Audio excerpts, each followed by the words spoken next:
Okay, so I'm going to go ahead and hopefully Dr. Lanz will be able to join us or at least see the chat. And I know we can hear his audio. So historically speaking about the specimen collection report that was being sent out every afternoon, there was no data about how many specimens were collected.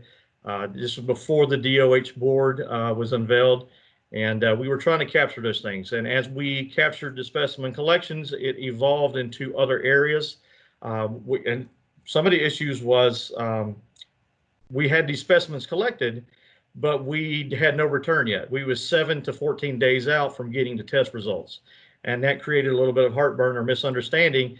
And they didn't understand why we had these test specimens collected, but no results back yet. Well, after we found out it was 7 to 14 days, as we started seeing results come back in, we started seeing positives and negatives. And then we were asked to track that and see how many positives versus negatives.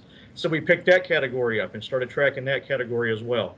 As this thing evolved along, it turned into what we understood was, or what we didn't understand was, were we getting just Escambia residents? Were we getting Santa Rosa Escambia? Or were we getting Alabama Escambia and Santa Rosa residents? And we tried to go back and clean that up for just Escambia County residents. So this thing has evolved into 4 or 5 different renditions. And at the end of the day, right now, as it stands, DOH is getting the best information for the media and for the public to see what's going on in their county. As of right now, my understanding is that test results are coming back within 24 to 48 hours. So because we had that initial gap, we wanted to show how many specimens were collected. And then, of course, 7 to 14 days later, we would see the positive negatives. And that's why on that one day, several weeks ago, we had a huge number of increased COVID positive cases, is because that flux of test results came back. So we're going to cease doing the afternoon specimen collection report because the DOH board is getting much more robust. They're getting much better data. On top of it, when we were collecting our data, we were getting the private and commercial labs were not reporting negative cases. So that was a little point of contention as well, or confusion, is because we can see the the negative cases. We can see the positive cases. We got the return on those. We'd see them on the board, and it would illustrate every day, twice a day. But the negatives were not being shown. And now DOH has gone back and collected all that data, and they're cleaning it up, and they're getting it daily, all the negative cases from commercial, private, and state laboratories. Not only that, DOH does a better job of identifying the individual by zip code and placing them in the county that they're in. As I said, our data, we still are not clear if we're getting 100% Escambia, 100%, or just Escambia Santa Rosa. So and even our report here lately referenced the DOH board for hospitalizations, fatalities, and for positive patients. So we were actually referencing the DOH board. So for those reasons, and also not to confuse the public with the phases of opening up, there's supposed to be a trending, a 14-day trending of downward before phases start going. The DOH board is going to be the board because we weren't allowed day one to report a fatality or report a COVID positive case without DOH saying so anyway. So for those reasons, we're going to just refer anything to the DOH board because it gives you such better information with demographics, ethnicity, gender, race. They're tracking that for you guys now. So it's more comprehensive than what our little report started out as and what has migrated to. So we want to just clear up any confusion, go to one set of data points that you guys can go to. It will be the end all be all. We'll even reference it, and that's where we'll go to for our information.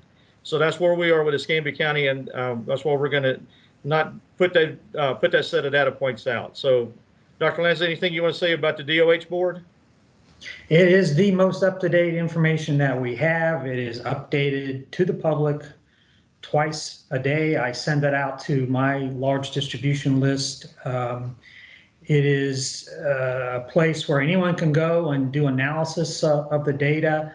As of yesterday, I included the coronavirus summary for Escambia County on there, which is more in-depth information than you can get from the dashboard itself. When you click on Escambia County and you look at the information there, it also includes, as I mentioned at the Pensacola City Council meeting on Friday, includes the emergency department chief complaint and admission data information graph, and also the fever, cough, and shortness of breath ED visit graphs also. So you can look and see the people who are sick, what the trend is from our 3 emergency departments. And I think that's very valuable information in trying to make future decisions. Okay. And as I said, to cut down the confusion, we're trying to point to one data source that you can get your information on. And we had a lot of variables going on with our data collection, a lot of unknowns, and working with the hospitals. And the hospital's been great. They've been doing a good job of feeding us information, trying to get us what we're asking for. One, trying to understand what we're asking for, because healthcare talks different than what we do out here in the regular out in the field. You talk PUIs, and we was asking not for PUIs, just for COVID positive. So trying to get the terminology down on the same basis was the thing. So we're going to leave it up to the health and medical professionals that are keeping up with this board and doing and updating it twice a day and getting much better data. And as I said, we feel that the gap is shortened up now with the 24, 48-hour turnaround on the test, that we're not that 7, 14-day lag. So that's what we want to bring to you guys, let you guys know why we're doing this, why we're going to just reference the DOH board to cut down and minimize confusion. Do you guys, anybody have any questions? We'll be happy to answer. Hey, Eric, Commissioner Underhill here. I have a question. Yes, sir. So the DOH board, is that going to give me an accurate number of positive and negative tests each day? Over. Yes. Okay, and that information is, we're considering that to be accurate. It is information that is official information from the state of Florida. Very well, thank you. And Commissioner Underhill, just so that one of the things we had, one of the problems we had early on is we couldn't put anything on our board without a DOH officially saying it was happening, such as a case, a COVID positive case or a fatality. So we still had to reference back to DOH as being the clearinghouse of releasing or getting that information out.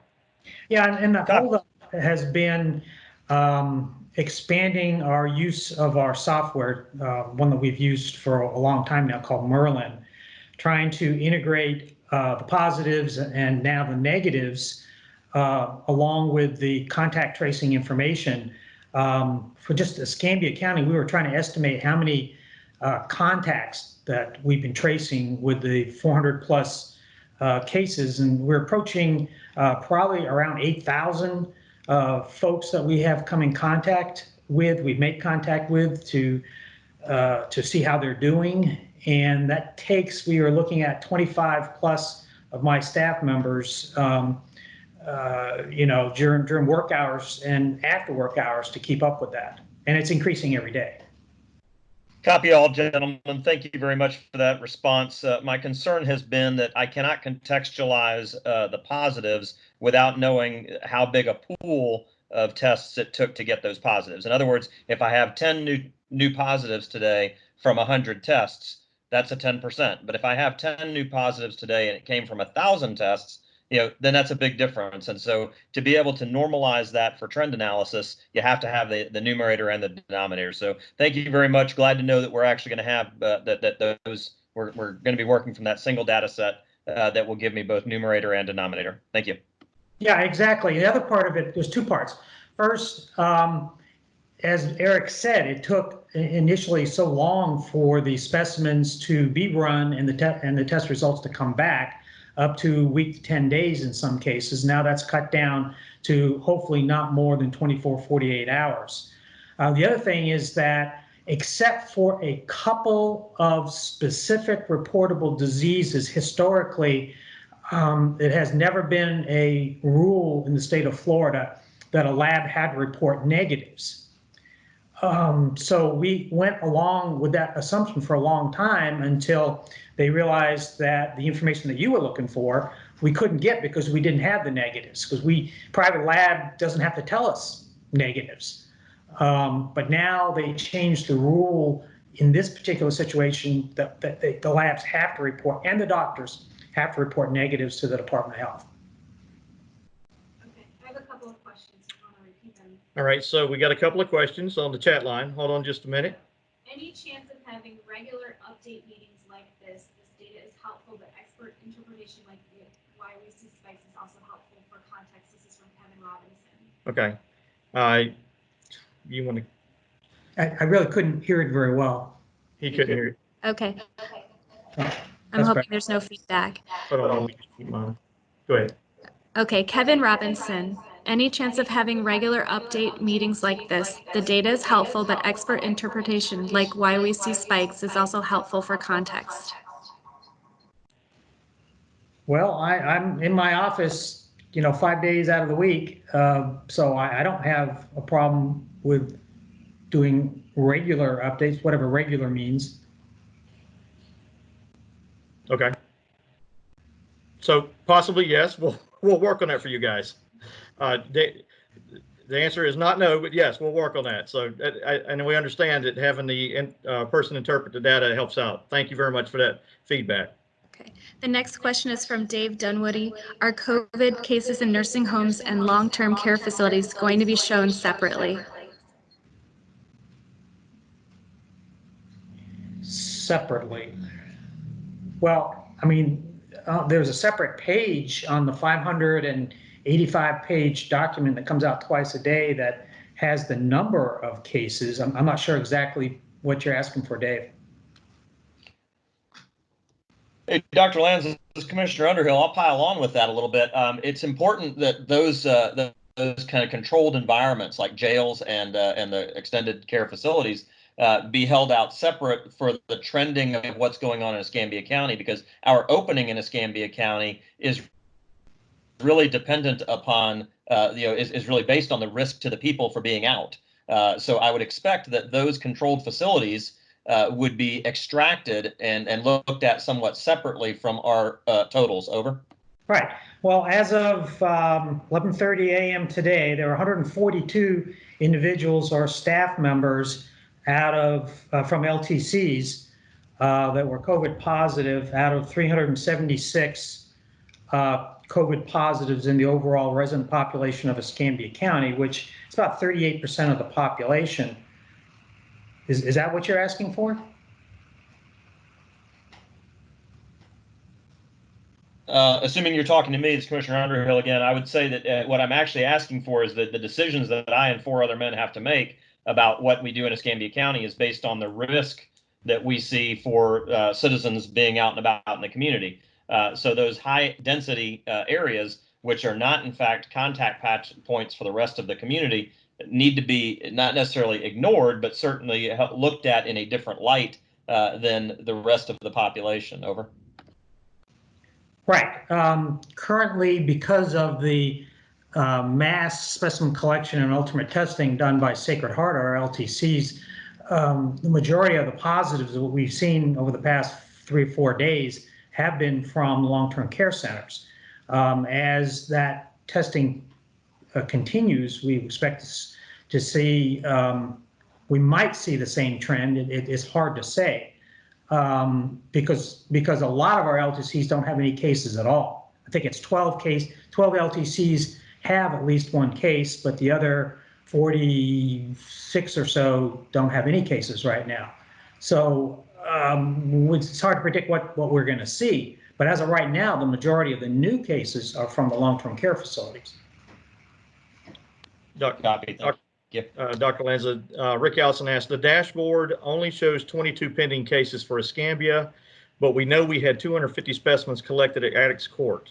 Those results are pending. Why are they not showing? Why aren't they showing up? Well, because they probably haven't been entered into Merlin yet.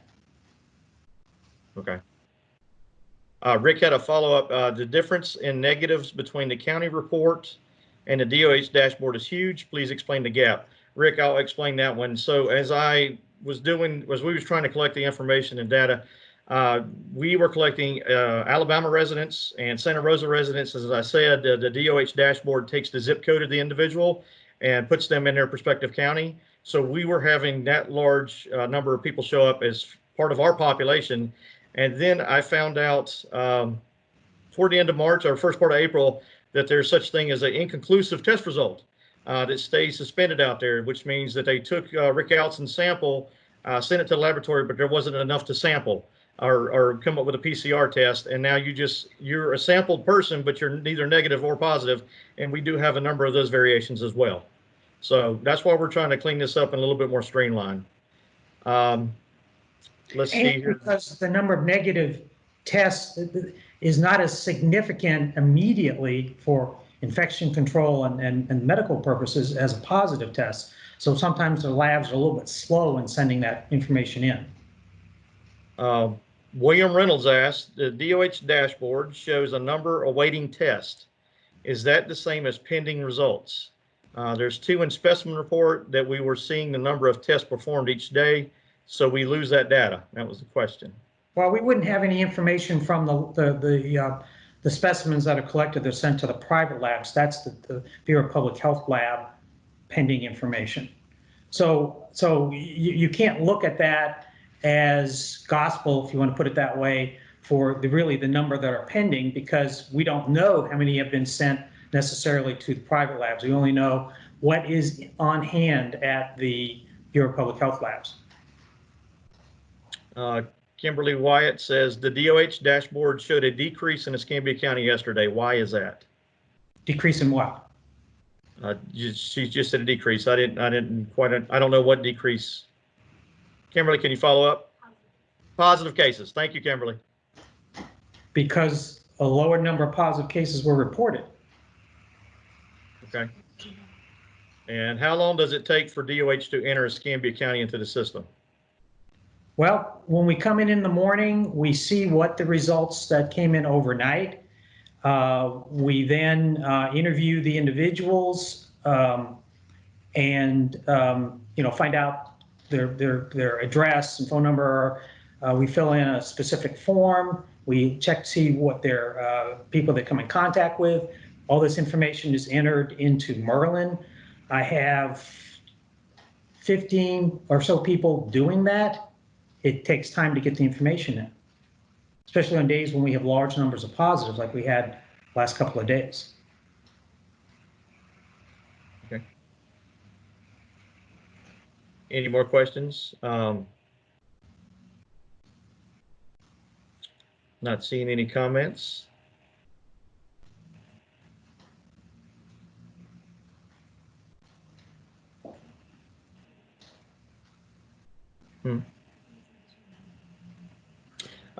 So just to follow up with you,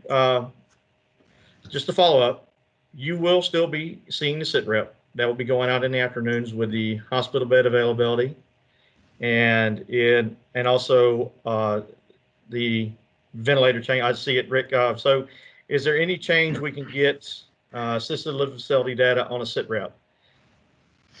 Is there any chance we can get assisted living facility data on a sit rep? So we're not at the EOC level, we're not tracking that.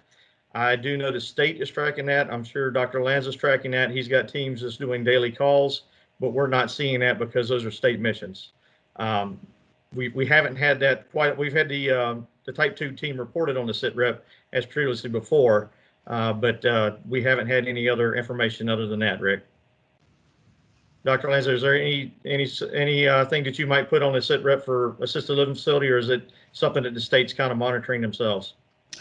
Every piece of data is reported from the state, and it's on the dashboard or on that 585-page supplement to the dashboard. Okay.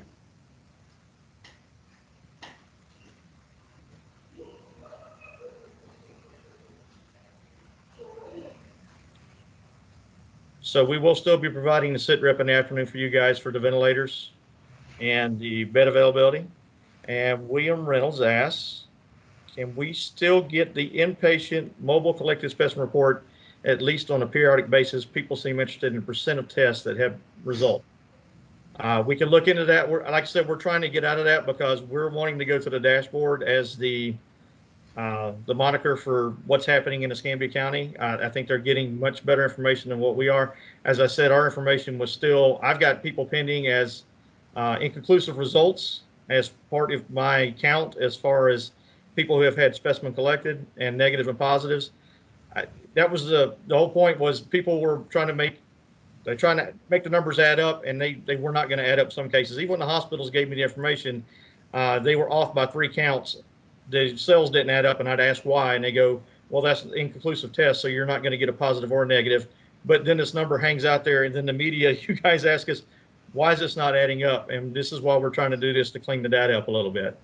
That's something we can entertain, William. That's no problem.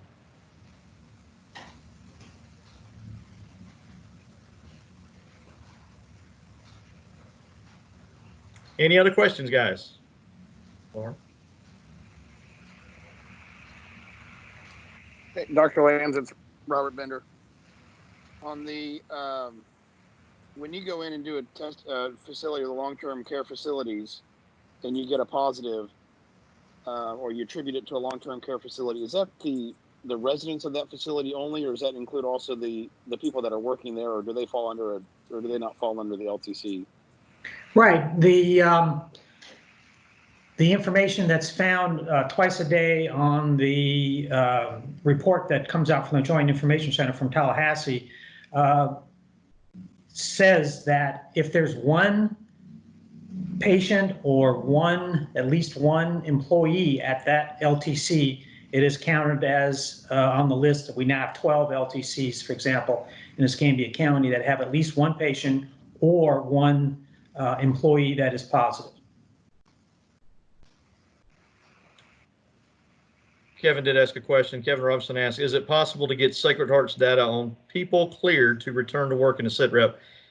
Kevin, are you talking about Sacred Heart's employees? Any follow up?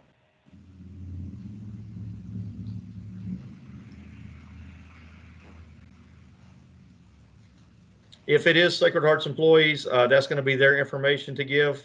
We don't speak on their behalf. So I don't get that. I don't even know how many they have as far as out. The hospitals don't report that to the EOC at all. That's something they deal with. Workers cleared to the drive-through clinic. That's something that they deal with. So I don't get that. We're not tracking that. Rick says we need to get daily how many tests were conducted. We're missing the tests done at addicts and in nursing homes done by Ascension from the totals. Okay. So that should be Conducted.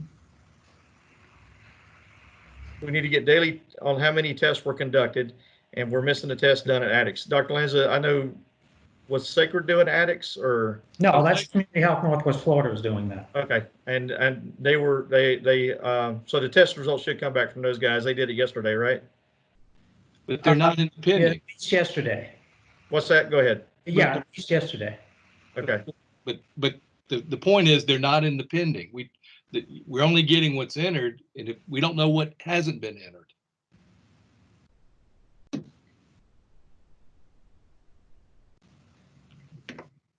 did you catch that, Dr. Lanza? Uh, He said they're not impending. Pending on the state or the local one,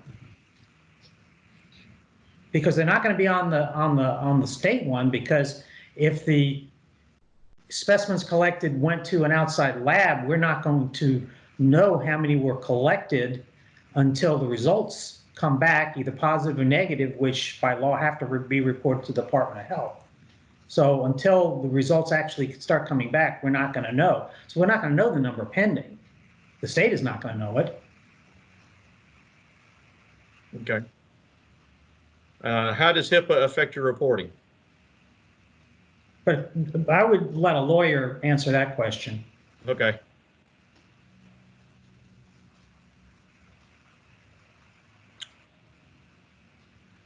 All right.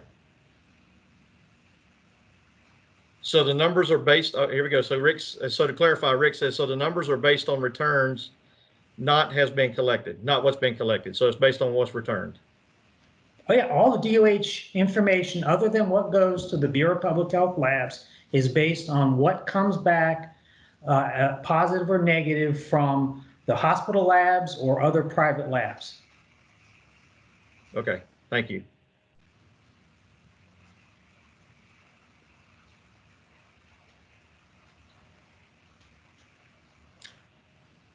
Is there any other questions out there?